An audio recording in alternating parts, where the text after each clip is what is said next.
वहीं भारत का माहौल खराब किया जा रहा है। हिंदू समुदाय आतंकवादी और देश के गद्दार निकलते हैं, लेकिन इल्जाम मुसलमानों पर लगता है।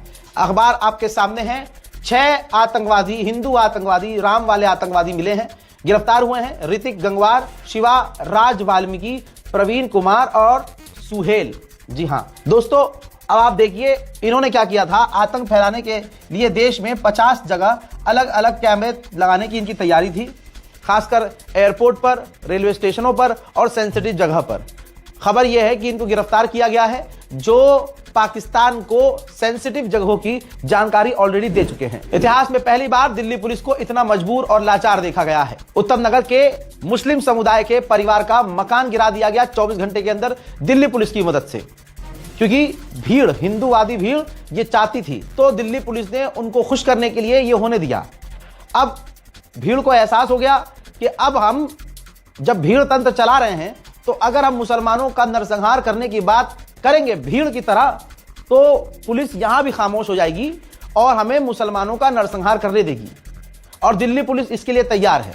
दिल्ली पुलिस खामोश है। उत्तम नगर में नरसंहार की तैयारी है। उत्तम नगर का हिंदू और मुसलमान जो अब तक साथ मिलकर रहता था, 2 परिवार की आपस की लड़ाई, और जो तरुण मारा गया अपनी ही बदमाशी की वजह से, दादागिरी की वजह से, दोस्तों वो हिंदू मुसलमान का रंग दे दिया गया। ये हर तरह से मुसलमान लड़की को छेड़ रहा था। तरुण जो मर गया वो पूरी तरह से बदतमीजी कर रहा था, शराब के नशे में था, उसका पूरा परिवार शराब के नशे में था। भाई होली को कौन शराब नहीं पीता, ये तो सारी दुनिया जानती है। और फुल जोश में था, शराब के नशे में तो कुत्ता भी जोश में आ जाता है, वो भी जोश में था। उसने महिला के साथ गंदी जगह पर टच किया, महिला को छेड़ा, और जब महिला चीखी चिल्लाई तो महिला का भाई आया, कुछ रिश्तेदार आए, वो सामने बात करने गए कि भाई ये क्या हरकत हो रही है, तो वह बदमाश अपने जिम के दोस्तों को बुला लाया। वो तमाम चीजें क्या क्या हुई आपको पता है। लेकिन उसके बाद दिल्ली पुलिस का इसमें अहम रोल है कि पिछले कई दिनों से राजधानी दिल्ली के उत्तम नगर में ईद वाले दिन होली खेलने की बात की जा रही है। हिंदुओं को वहां इकट्ठा किया जा रहा है, बुलाया जा रहा है, और मुसलमानों के नरसंहार का ऐलान किया गया है। दिल्ली पुलिस ने मुसलमानों के नरसंहार का ऐलान करने वाले किसी भी हिंदूवादी को गिरफ्तार नहीं किया है, क्योंकि इससे हिंदू नाराज हो जाएगा। और दिल्ली पुलिस की नजर में कानून बराबर है ही नहीं। मुसलमान होगा तो वह आतंकवादी होगा, और हिंदू होगा और आतंकवाद का काम करेगा तब भी वो ईमानदार होगा। ये देख लीजिए दोस्तों, सनातनी भाव क्या लिखा है, लिखता है, फेसबुक पर लिख रहा है, और फेसबुक पर पोस्ट करके छुपा थोड़ी है, लगातार लिख रहा है। और दिल्ली पुलिस इसका पूरा साथ दे रही है खामोश रहकर। लिखता है, ईद के दिन उत्तम नगर में खून की होली मनाई जाएगी, सभी हिंदू खेलने जरूर आए और इस बार बटना नहीं है। अब अगर यहां पर मुसलमान इनको जवाब दे दे, फिर ये रोते फिरेंगे, हमारा यार तरुण मार दिया इन्होंने, सर फाड़ दिया, ये कर दिया। जरा सा सामने से जवाब आ गया और तरुण खत्म हो गया, तो ये रोते फिर रहे हैं। अब ये और बड़े लेवल पर दंगा करवाना, जो तरुण ने किया, ये और बड़े लेवल पर करना चाह रहे हैं कि अब मुसलमानों के घर में घुसेंगे, नरसंहार करेंगे, मुसलमान महिलाओं के साथ क्या क्या करेंगे। भाई ये तमाम बयान दिल्ली पुलिस सुन रही है और इग्नोर कर रही है, जैसे दिल्ली पुलिस ने ठप्पा लगा दिया हो कि हाँ तुम्हें जो करना है करो, हम तुम्हारे साथ हैं। आप देखेंगे सोशल मीडिया पर बड़े से बड़े प्लेटफॉर्म हैं, अगर 2 ट्वीट मैं कर दूं ना तो टट्टी निकल जाती है इनकी, गू निकल जाता है, रोना निकल जाता है इनका। मेरे जैसे कोई और भाई इनका सच बोल दो तो रोने लगते हैं। लेकिन दिल्ली पुलिस साइबर क्राइम का दोगलापन देखिए कि द जयपुर डायलॉग, जो एक बहुत बड़ा पेज है जो आतंकवाद, हिंदुत्व आतंकवाद फैलाता है, आप ध्यान से देखिए, यह भी प्रमोट कर रहा है। उत्तम नगर में इस बार ईद के दिन होली बनानी है। हिंदू को होली नहीं बनाने दी गई थी, तो हिंदू ईद कैसे बनाने दे सकता है। यानी मुसलमान को ईद बनाने नहीं दिया जाएगा, जाकर वहां दंगा फैलाया जाएगा। और यह ओपनली बोला जा रहा है। दिल्ली पुलिस हाथ में चूड़ी पहन के बैठी हुई है। और याद रखना, जो समझदार हिंदू है इस दंगे फसाद से दूर रहे, इन हरकतों से दूर रहे, क्योंकि ये ऑनलाइन जो ट्वीट कर रहे हैं और सोशल मीडिया पर लिख रहे हैं ना, ये खुद नहीं पहुंचेंगे, ये सिर्फ भड़का रहे हैं। पत्रकार एक्टिविस्ट दरब फारूकी ने जब ये बात लिखी कि उत्तम नगर में बहुत बड़ा कांड करने की तैयारी की जा रही है और माहौल खराब करने की तैयारी की जा रही है, हिंदू आतंकवादी संगठन खून की होली खेलने के लिए प्रमोट कर रहे हैं, जब इन्होंने ये कवर किया तो वही कमेंट सेक्शन में, जहां पुलिस को एक्टिव होना चाहिए, पुलिस के मुंह पे थूकते हुए हिंदू आतंकवादी आकर लिखता है, वी विल प्ले लाइक 2002, यानी 2002 में जो गुजरात में नरसंहार किया गया था, जिसका मास्टरमाइंड आपको पता है कौन है, ठीक। तो आज वो बड़ा देश का बहुत ऊंचे पद पर है वो, तो अब ये कह रहे हैं कि हम 2002 की तरह खून की होली खेलेंगे। तो अभी दिल्ली में हिंदुओं के द्वारा बड़े दंगे की तैयारी है।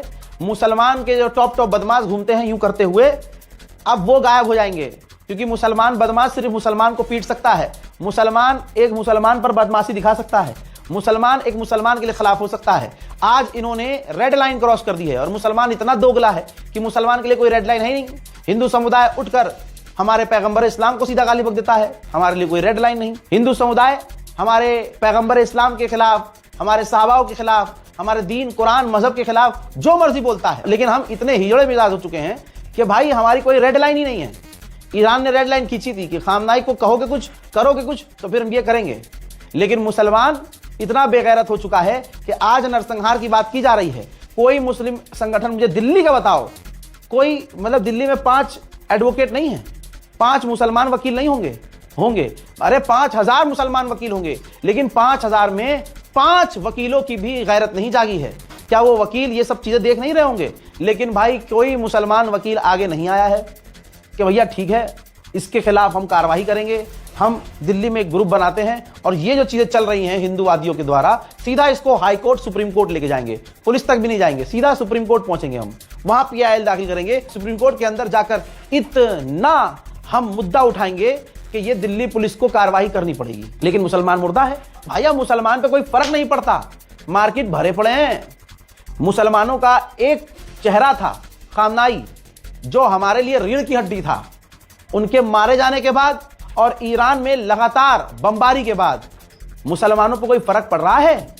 भाई मार्केट फुल है। हमारे घर की औरतें, मुसलमान घर की औरतें, उन्हें फर्क नहीं पड़ रहा।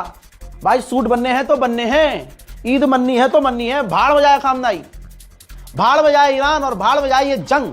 मुसलमान ऐसा हो गया है कि सोचो अगर ये हुजूर के जमाने में होते, ये औरतें हुजूर के जमाने में होती जो आज वाली हैं मुसलमानों के घर, तो भाई अगर हुजूर के साथ जंग में अगर जाने के लिए मर्द हजरात कहते ना, अरे भैया तू अपना ध्यान रखियो, मैं 3 दिन बाद आऊंगा, जा रहा हूं जंग में, तो वो कहती अच्छा क्यों जा रहे हो तुम, तुम्हारा क्या मतलब, रसूल खुदा से तुम्हारा क्या मतलब, उनके पास और लौंडे ना हैं और लोग ना हैं, तुम क्यों जा रहे हो, ईद आ रही है, लाओ ईद के पैसे दो, मुझे ना पता, दो ईद के पैसे, और 5000 का सूट पहनूंगी हर हाल में, और 3 पहनूंगी।